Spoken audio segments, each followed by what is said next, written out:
Welcome to Mental Health Monday. My name is Mick Coyle. Coming up on the programme this week. Work hard now and play hard later. It's like anything. Same rules applies to life. Sort out your priorities now so you can enjoy the fruits of it later. You get me? Tell me more about my bone structure. Never mind that. Tell me more about my bone structure. Well, I can't have your bone structure. God didn't make me that way. But that's a pink lady apple, brother. A bit of mature cheddar. Bentekers. Yeah. And I'll be reminding you how you can make connections with mental health organisations within your community. It's Mental Health Monday. The home of the UK's conversation about mental health. Welcome to Mental Health Monday for another week. My name is Mick Coyle, and what a cracking episode we have for you this week with a brilliant guest who hasn't appeared on the programme before, but I'll tell you what, it will be absolutely brilliant to have him on again. He is the king of the UK grime scene, and his name is Big Narstie. So Big Narstie is a real top guy. You've probably seen him on TV. A number of years ago, 2019, he appeared on the celeb version of the Great British Bake Off. And as we'll hear as part of this conversation, during the filming of that, he took ill.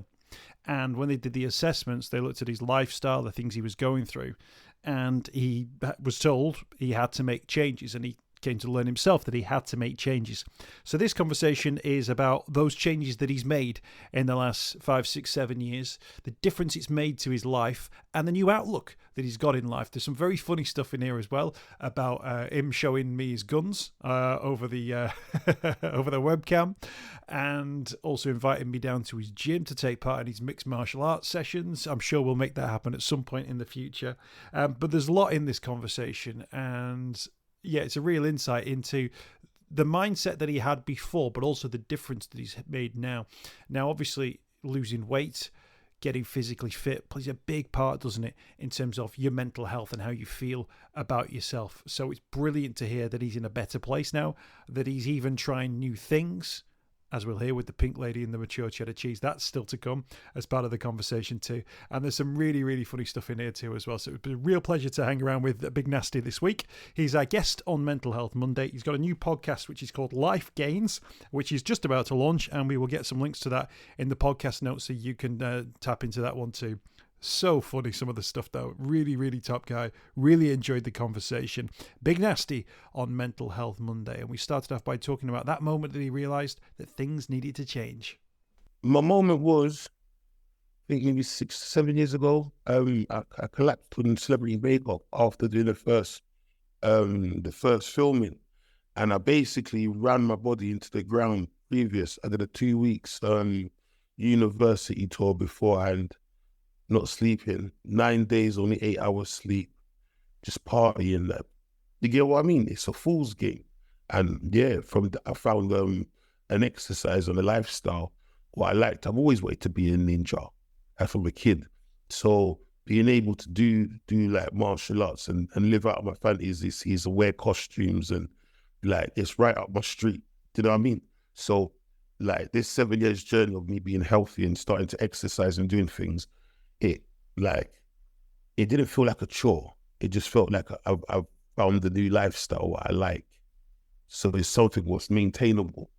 When you're making physical changes, what were those mental benefits that you felt? Was that instant? Was that something that you were expecting to come? Did it come straight away? Was it further down the line that you thought, I'm going to feel better? Yeah, it was definitely further down the line. So it's mad. People around me noticed that I look different than me. I always saw the same person in the mirror. To get what I mean? So, like, my friends would be like, "Raw, like you've lost a bit of weight," and I'd be like, "Raw, I don't see it. I still see my round shape." But I started to notice it. One time I had to do some filming, and I can't remember where it was, but it was up bare stairs, bro, bare stairs. And older me, I would have got to the first floor, and I'd have been flipping, heaving, like starting to sweat and everything.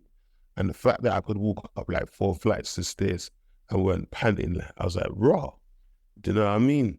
And there was little things like that. I just started to feel better. And then when I started to feel better, my body just wanted good stuff. Like, it's mad. It's like our bodies tell us what we want. Like, tell us what we want. I would eat something, and if it didn't agree with me, it's coming out straight away. straight away. It was not sitting inside me. And then most importantly, knowledge, the person with the most information wins. Coming from a poor diet background, not knowing stuff about nutrition, and most importantly, coming from we say underprivileged lifestyle, chicken and chip shops always been our mate because it's cheap and cheerful, wasn't it? So it was just breaking out of those habits and opening man's food vocab. Because a lot of people, they haven't got no food vocabulary in it. They just know what they know. Do you know what I mean? Like, I don't know if you ever had grapes with cheese. You ever had grapes and cheese and apples, bro? Yeah, I think that's probably like one day a year, like Christmas Day, someone will bring cheese out and there'll always be grapes on the side. But I wouldn't say it's a regular thing. Why, is that something you've tapped into? That's banging, fam. I'm black, fam. We don't do stuff like that, cuz that's flipping banging. I like that. Like, that's not a regular go-to for the mans, them. And like thinking of grapes and cheese and apple and cheese, like even being a combination. But that's a pink lady apple, brother. A bit of mature cheddar, Bentekers, yeah. That is a vibe. Fantastic. You touched on it there, but it's dead important to talk about that. You know, that lifestyle you were leading, you know, sort of the party time. You do when you're young feel invincible, don't you? Like, no matter what's coming your way, you're in your 20s, you think, you know what, I can get away with this. But there is, I'm not saying there's like a cliff edge, but there is a moment where you suddenly do go, hang on a minute, I can't get away with this anymore. And then that's the point where you need all that knowledge and information about how to eat well, how to live well, how to look after yourself. But not everyone has got it. And you've got to learn quick, right? If you don't have that in your skill set. What's the word? What I personally thought, like, is it buying stereotypical food of what I think of a nutrition? Or he or she's just gonna say you're fat, you shouldn't eat anything. Total opposite. The nutritionist, this is like, you need to eat a lot of food, but you need to eat the right food. So even that little piece of information there changed my perspective of even asking people for the right information. Do you know what I mean? Because obviously you mostly think like, raw, they're just gonna hit you up with loads of bad news and just tell you stuff you can't do and just like put your whole life on the ban. Do you know what I mean? So it was very informational to know that, like, raw, they encourage you to eat, but just the right things what you eat, not to starve yourself. I had a friend of mine worked at a football club, professional football club, Premier League club, and they went to the players and they were saying to the players, how much are you eating? How many calories are you intaking a day? And the players were all like trying to protect themselves. So they go, oh no, I only have like 2,500 calories. I only have like 3,000 max and all that.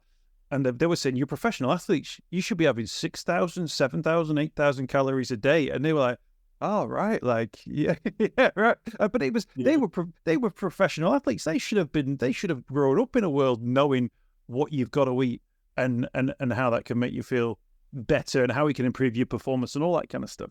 Can I ask you about, you mentioned there the mental health benefits that took a longer time to come in. Do you wake up with a clearer mind now that you're looking after yourself, that you're exercising, that maybe you're not doing some of those things that you maybe did in the past but have put to one side? Oh, 100%. Exercise is so good for mental health. Exercise is so good for mental health, 100%. If I don't go to the gym in like 2 weeks and I feel it, my head feels way more clouded. It's something about having a clear space and just being able to exercise and get things out. But I'm fortunate. The exercise and sport I do is full contact. There's nothing better than kicking someone dead and get your head kicked in. Do you know what I mean? That's the best stress relief you're ever gonna get. You know what I mean? Do that 4 times a week, bro. I'm out here like the Dalai Lama. No, I'm got peace, love, and righteousness, baby. You know what I'm saying? It's epic. When people talk about the thing that they need to do to find their space, you've obviously found that sort of full contact stuff. What do you think that taps into? Is that something that you're always sort of like the rough and tumble of being like a guy growing up? Do you think some people like to go knitting? Some people like to go running on their own, play tennis, do all. What is it for you about the full contact stuff that gets you going? I always wanted to be a ninja, and I'm trying to be Kung Fu Panda. So, like, this is all up my street. You know what I mean? But it's like, to any person who's trying to like get a healthy lifestyle, it's just about finding something you enjoy. It may be even just going on for long walks with your dog in the park. It may be, hey, do you ever play badminton? Badminton's a bad man game, you know? I've not played badminton for years, but if you your recommendation, I'll take it. Bro, if you play against a good badminton player, he will have you running across the sides of the pitch like a lunatic, bro. Yeah? Left to right. Badminton's a lit game. I'm scared of squash, though. No, the one in your small room with that blue ball, fam. It's the sounds of the wall. This thing, if the ball hits you, you're peak, innit? You get me? But it's just finding things that you enjoy. If from you enjoy it, it takes away the chore aspect. Seems like you've sort of like completely sort of changed your outlook on life, the things you eat, the people you hang around with, the activities that you take part in, the fact you're trying new things as well. Is that part of it, that you've got to sort of try new things? People think that if you're going to maybe stop eating as much, or you're going to try and, move away from a certain lifestyle, you're denying yourself some. But actually what you're describing is the opposite. You're describing about trying new things, taking more opportunities, looking for different things to do. Oh, 100%. 100%. We've all got one life to live. Yeah? And when your time's up, you make sure you highlight this in bold letters. Mick Coyle. Yeah? Narstie said, we've all got one life to live. And when the stop clock of our life is at the end, are you going to be happy with the choices what you've made and the things what you tried to do? So if that goes from jet skiing, rock climbing, archery, for riding a horse, wanting to swim with dolphins, now is the time to do it. Now is the time to do it. Because we're all getting older. Are you going to try and do it when you're 74? You might as well. Do you get what I mean? So let's go, champ. Go and try new things. At least you can tick it off your box and say, don't like it. Me, I'm petrified of seafood, bruv. Yeah? Anything, yeah? Sea world food, not me. Yeah? I can say I've tried it. It's just not me. Badminton, yes. Seafood, no. We all know what we like, and that's good. If you'd have carried on the pathway that you were on 6 or 7 years ago, what happens to Big Narstie from 2017? If he carried on doing what he was doing, where would he be, do you think, in 2024? I'd be in a wooden box, mate. Because it's like, it's easier to deal with a situation when you've caught it early. But when your kidney's gone flipping out 25 years down the alcoholic tunnel, but what's left? You're dealing with the remains, isn't it? Not a living body. So it's like that moment with my body shutting down, and the most important way taught me about resting. You get what I mean? It's like, also, every person from a poor background, middle class or gutter, or working class, this even goes to you, Mick. To get where you've got to, think about the hours you've sacrificed and your body to do it. Remember, certain opportunities you might have had, there was no previous warning. You may have just came from your normal regular job, and then someone's phoned you and said, oh, Mick, I've got an opportunity for you to interview Elton John. You've just gone flipping 18 hours with no sleep, working all day, but you can't miss the opportunity. So what does Mick do? Mick bangs an energy drink or a cup of coffee and sucks it up for the bigger prize of benefiting his career. You get what I mean? I've done it. Yeah. The thing is as well, right, and this is true, and I'll tell you a little story. So I used to do, I would do my shift, say 11:07.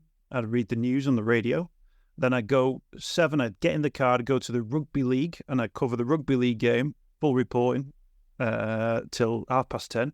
Back to the studio, 11 o'clock, turn the stuff around, the content around, home, in bed for midnight, and then I'd be up at 5 a.m. and I'd start the breakfast shift for the weekend the next day. And at the time, I was thinking, well, I can get away with this.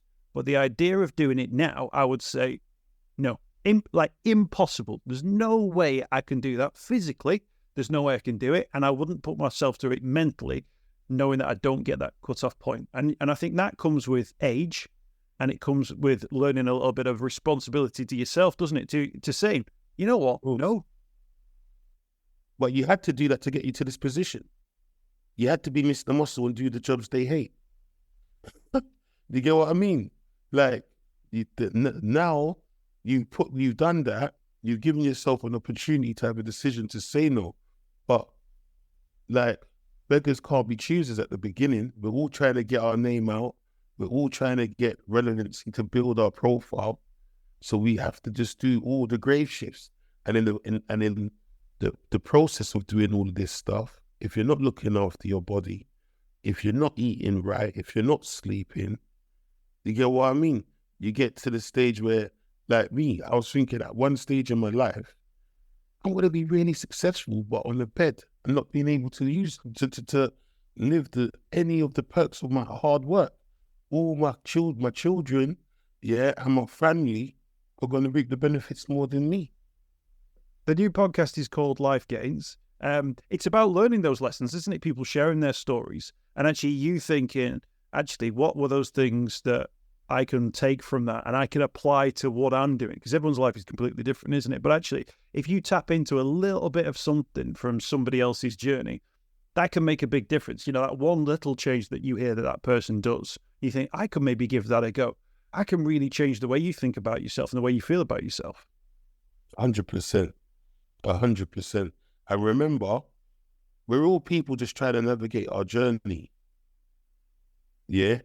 We're all people just trying to navigate our journey. So, and especially in the health industry and the weight loss industry, yeah?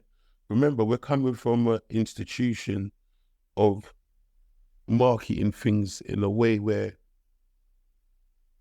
they would already have a person, a big fit person promoting the product. So the person you're looking at is ripped, fully in the best shape of their life. Most importantly, a person who's organized already to stick to a diet plan, to eat the right things, has already had the knowledge. Me looking at it on my big TV screen, thinking, yeah, that's all right, but you can tell he goes gym every day anyway. When you see someone like me aspiring and like you feel like you're part of the journey, I don't know, it's got more of a personal touch to it. Do you get what I mean? Because think about it, Slim Fast didn't have to use a person like me. They could have used someone who's ripped. They could have used a footballer. They could have used a rugby player. Do you get what I mean? So the fact that they said, "Raw, let's use this fact that it gave people a realistic vision of what you're supposed to be achieving." Because we're all different shapes and sizes. No, I'm never going to have your bone structure, Mick. It's impossible. I'm not DNA built that way. Is that right way to say? I'm trying to talk very professional. I've been raw in it, and I ain't swore. I haven't swore once. Yeah, well. Tell me more about my bone structure. Never mind that. Tell me more about my bone structure. Well, I can't have your bone structure. God didn't make me that way. You know what I mean? He made me short and stubby. Look, I got no neck. You get me? Look how much neck you got. Yeah? You know what I mean? It's just our DNA. But it doesn't mean that I can't be happy within the body what I've got and you can't be happy. It's all about self-love and feeling good. And like, boom, I told people, yeah, looking after your body is like love. Love's not supposed to feel bad, isn't it? So if you're the missus and she made you feel horrible all the time, that's not really love, is it? And so, no different like self-love. If you love yourself, why are you making yourself feel bad? You're a philosopher now.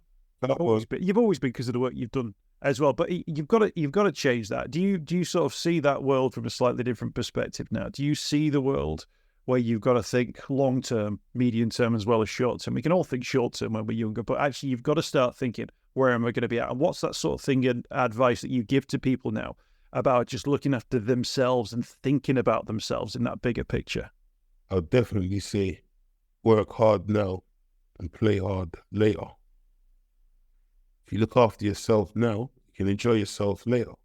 It's like anything. Same rules applies to life. Sort out your priorities now so you can enjoy the fruits of it later. You get me? And just be able to work on your forum. I'm a sick man, you know. I am totally a sick man. Hey, sorry. I'd take those guns. Oh, that was a good answer. I'd take those guns over that over my bone structure any day. I'll just let's wrap it up in terms of like how people can feel like more positive about their own future. You touched on the fact that you were warned that you could potentially die, and feared that you'd die if you didn't change the pathway. You've changed the pathway, and you're inspiring people to do similar things. So for people who are in those difficult places, for people who are really struggling mentally and physically, what do you say to them to give them the sort of that inspiration to step forward and to make those changes? I say, yo, my cheese and cheesettes, life ain't nothing but a chicken wing. It ain't no thing. But what you can do on a Monday, Wednesday, and a Sunday, come to Muscle Based Gym, Enfield, to come train with me and witness ultimate fitness. That is actually sick, innit? Yeah. If you feel down and you want to train with someone, I started doing gym raves from my gym, where basically I had DJs and stuff, and it was set up like a raving environment all around the gym machines and just like partying and exercise. I'm a person like this here. If you told me I had to do work, like clean up, whatever, I'm not really going to like to do it. But if you said to me, there's 4 people in this house, and the first person that tidies this house gets 50 quid, I'm going to win.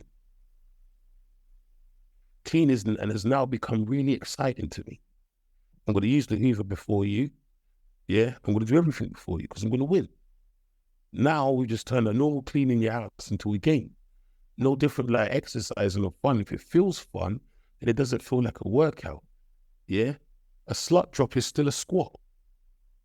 Let's go, champ. You get me? Do the damn thing. A slut drop is still a squat. Can we get some t-shirts made with that? Let's go, champ. Yeah, I made you a believer. As long as it's fun, yeah, it doesn't feel like a burden. I tell you what, that's sound advice. Great advice. Thank you so much for your time today. Really appreciate it. I know you got a busy schedule at the moment, not least in the gym with the raving and the cleaning up and all that kind of stuff as well. Life Gains is the name of the podcast that you can check out as well. We'll put a link in the podcast feed as well. And Big Narstie, thank you so much for your time. Really appreciate it. Come on, big up my G. Hey, Mick, always welcome, bruv. Come down and have a session when you're ready. I hope you've enjoyed this week's podcast. Thanks for checking out Mental Health Monday. My name is Mick Coyle. You can find me on Twitter at Mr. Mick Coyle. You can also find me, Mick Coyle, on Facebook as well. Don't forget, if you want to speak to somebody about your mental health, you can do so. The Samaritans, free to call on 116 123. You can find mental health services where you are. Just look for the Hub of Hope. Type in your postcode. It'll find those mental health services close to you. And for support in a crisis, you can text SHOUT to 85258. That's if you're experiencing a personal crisis, you're unable to cope and need support. Shout to 85258. That's a text line. Do get involved in those services. In an absolute emergency, always remember the number to call is 999. Thanks for downloading the podcast this week. We'll be back next week with more Mental Health Monday.